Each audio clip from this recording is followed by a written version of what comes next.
Meresake utekku, Pak. Meresake apa? Utekku. Utekmu rasa tok mresake kuwi wis gejala edan suwe kok. Iya, tadi. Ya, ora apa-apa. Nggih. Lumayan iki mbiyen rambutnya brindil elik tenan mbok sumpah. Oh to. Belet, rambutnya elek, wah kayak kelawu ya kulite, ora apa-apa. Ning kan pinter. Kowe ya lunga wae tak tekani kok. Piye? Pak Seno mana ya? Pak Seno mana? Ndelik to kowe pas arep tak wawancara kae. Aku wegah omonganmu mumet aku tok wawancara iki. Gatot Kaca kan dimasukin kawah Condro di muka. Bar mlebu jejeng dadi Gatot Kaca nganggo kotang Ontrokusuma. Caping Basunanda. Ya, kowe kudu hafal merga.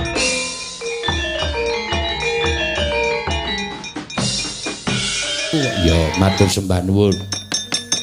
Mbak Elisa panjenengan ingkang dipun tunggu para lenggah semanten. Yo. Ayo, Pak sampean kudu jumeneng. Klintang-klintang numpak andeng abel klingklong.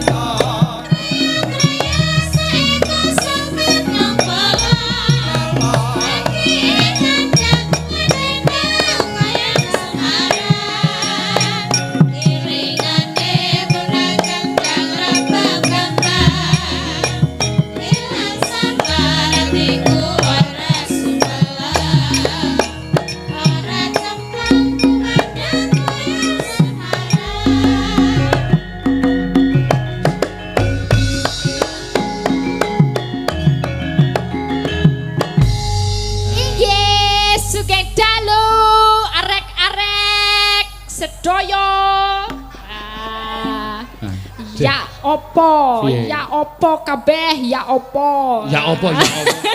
Kuwi meneng kene ya opo kabeh. Ya opo rek kabeh. Ya ciri khase karo Yojo beda karo kene. Beda.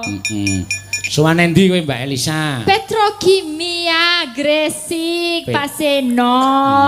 Yo seneng banget nih pertama kalinya. Iya. Bisa ke sini. Basa Jawa, ora basa Indonesia. Yo pisanan aku te komrene. Ngono kuwi. Men kowe iki basa Jawamu men ora kagok banget ngono lho. Iya. Yo oke nganggo basa Jawa oke. Iya. Wis mubengi kene 500 hektar wis tak ubengi padake. 500 hektar petrokimia wis mubeng kabeh aku. Pertama mau stadion wis tak ubengi ping 7. Ngantek lempoh sikile. Heeh, terus kowe jare mau tekan alun-alun. Mubeng aku. Tekan alun-alun barang. Iya ning alun-alun tekan weruh ana rumah sakit petrokimia barang. Meresake utekku, Pak. Meresake apa? Utekku. Utekmu rasa tok mresake kuwi wis gejala edan suwe kok. Iya, tadi. Ya, ora apa-apa. Ini Pak, tadi aku mau meralat ya. Meralat apa? Kan Pak Seno bilang ini nggak ada hubungannya, maksudnya antara wayang sama transformasi. Saya bilang ada banget. Wah, ada banget Pak. Karena apa? Lakonnya kali ini apa? Gatot Kaca Lair. Nah ini kan yang diusung sama petrokimia ini adalah tentang transformasi bisnis. Besok Indonesia itu di tahun 2045 di 100 tahunnya kita tuh kemungkinan bakal jadi negara maju kelima. Jadi punya PDB itu urutan kelima di dunia. Jadi sekarang kita memang masih berflower ya kan? Masih berkembang negara plus 62 yang berflower. Berflower. Itu anak-anak muda bilangnya berflower. Berflower iki apa? Berkembang. Oh. Ya, terus? Besok dari tahun 2036 terus mau naik ke 2040 besok 100 tahunnya Indonesia ini, besok kita bakalan jadi negara maju. Kenapa? Kita udah masuk ke era digital. Makanya sekarang itu banyak perusahaan akan membuat dirinya lebih maju lagi. Hubungannya apa sama transformasi? Gatot Kaca kan dimasukin kawah Condro di muka. Bar mlebu jejeng dadi Gatot Kaca nganggo kotang Ontrokusuma. Caping Basunanda. Ya, kowe kudu hafal mergane Bapak Kepala Pau ngendikake kamu itu lulusan isi jurusan pedalangan S1. Kotang Ontrokusuma, Caping Basunanda terus apa meneh ya? Lali. Trumpah Madu Kacermo. Madu Kacermo. Trumpah ki apa? Apa sing nggo sikil? Sandal. Sandal. Utawa teklek nek cara Jogja. Iya.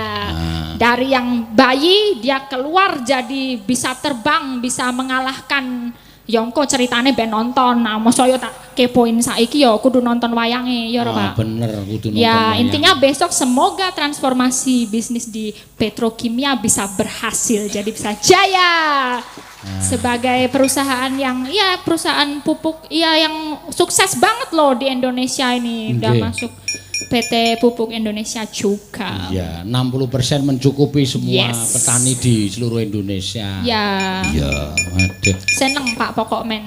Muga-muga sesok ditimbali meleh. Ing angkon sapa? Amin. Ya muga-muga kok. Dene ora ya ora apa-apa.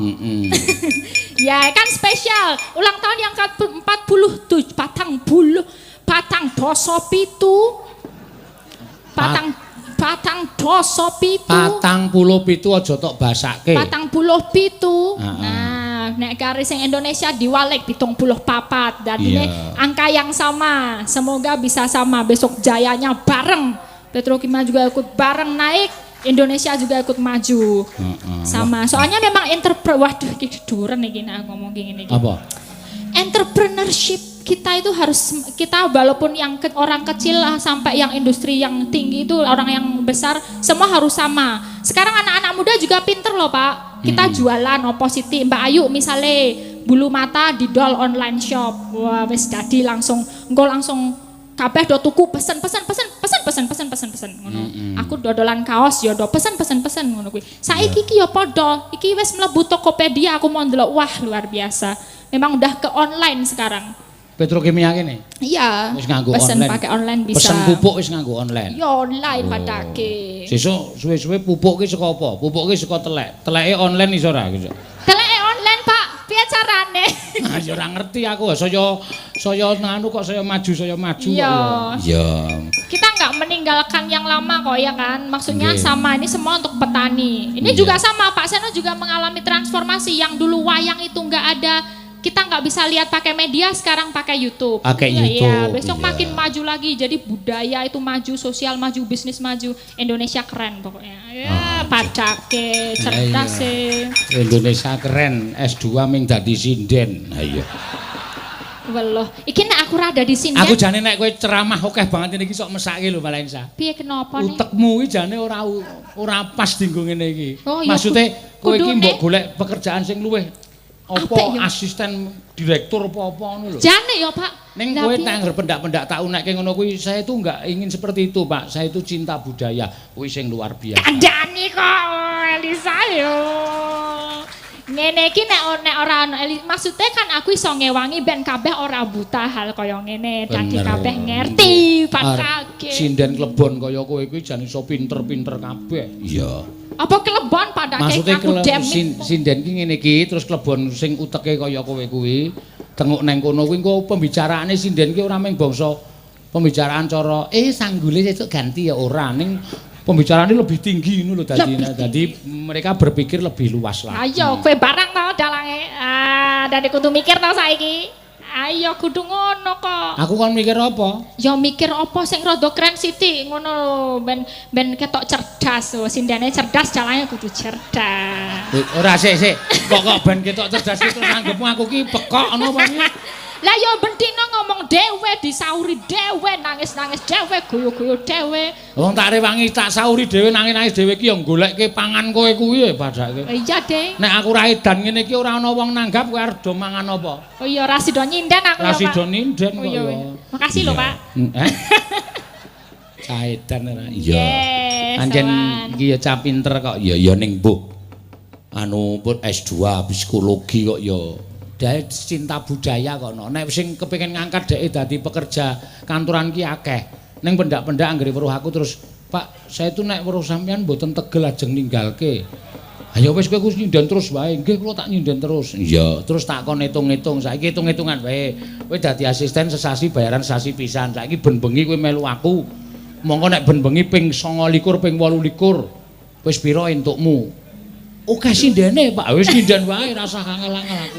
Ya ning boyoke ya tugel rasane ben bengi Wah, tapi rapopo seneng tenan Pak melu wayangan. Seneng saking seneng. Ya dipertahanke. Jelas ya, nggo budaya kenapa tidak ya kan? Nggih, ki uga. Juga telah hadir bersama kita Direktur Utama PT Petrokimia Gresik Bapak Rahmat Pribadi. Halo Pak Rahmat Pribadi. Bersama Ibu Tata Rahmat Pribadi. Wah, luar biasa. Kehormatan Pak bisa kitai.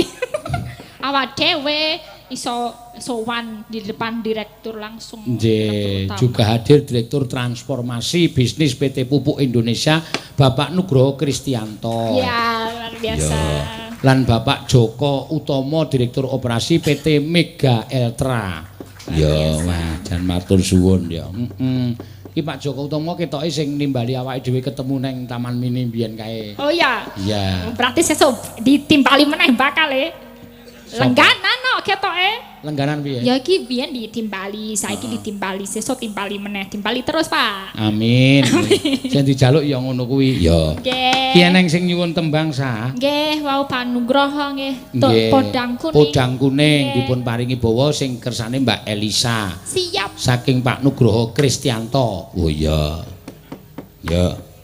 Apa iso? Well, bocah iki lagi ngetren no. Ya ning YouTube lagi viral. Oh iya.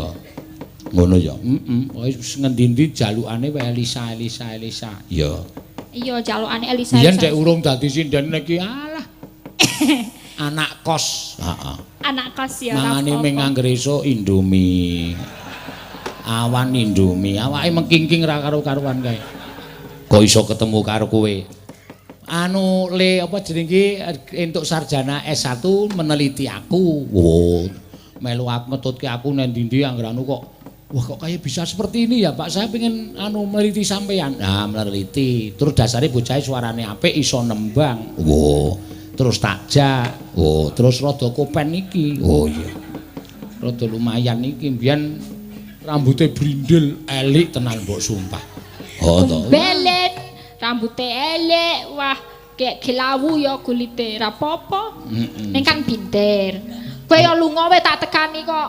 Piye? Pak Seno mana ya? Pak Seno mana? Ndelik to kowe pas tak wawancara kae.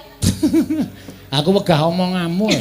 Mumet aku tok wawancara iki kadong lehmu omong. Iya. Ayo bawani Mbak Elisa. Nadyan wujud temong paksi. Yo, bocah iki kaya kenjingan demit ana. Apa demit? Lho, lah kowe iki nek omong biasa wae kagok.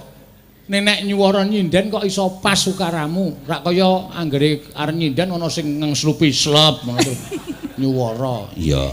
Monggo nek dikandani angel. Iya. Neno.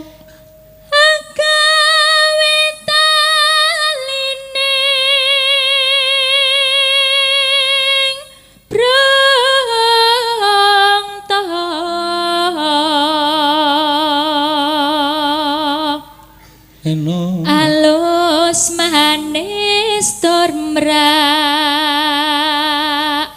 ati Neno wasuwinggon kula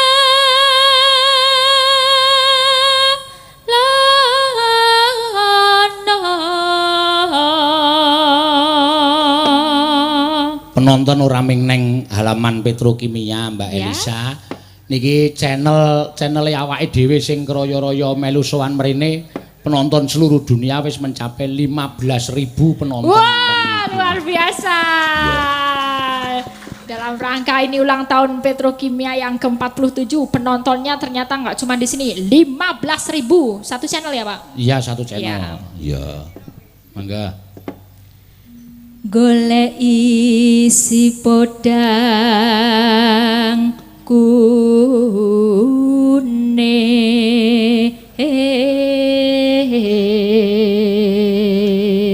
Ya. iba bunga hengatiku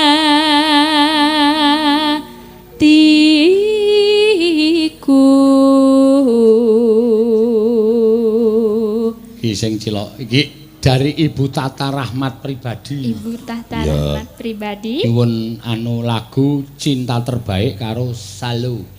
Shallow. Shallow ki sing In a shallow. Itu lagunya Lady Gaga ya.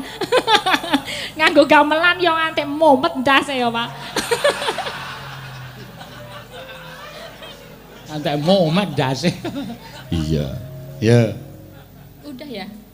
Nyanding bisa dadi tombo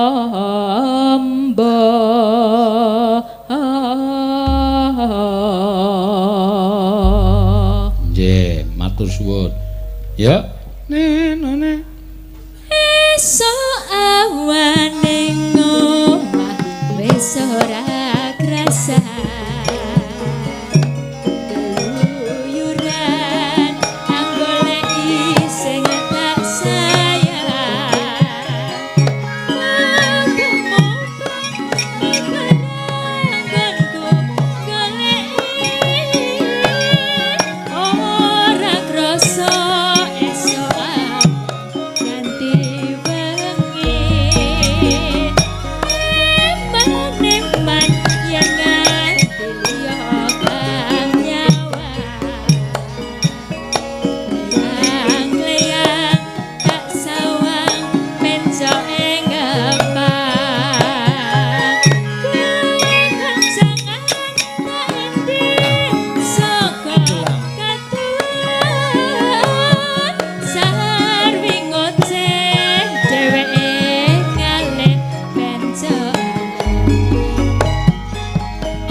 sing tak sayang mubeng-mubeng mi perenggonku goleki ora krasa esok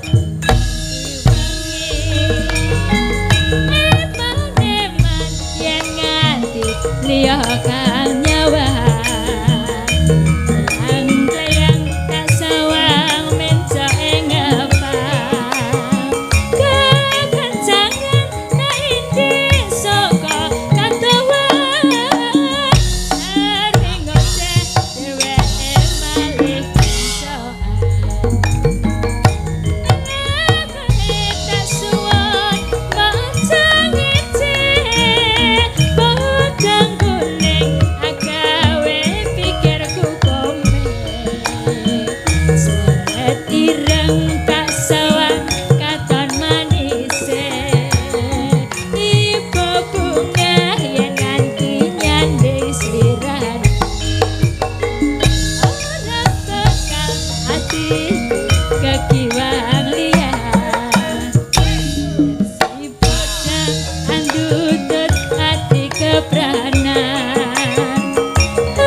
Tikat putih.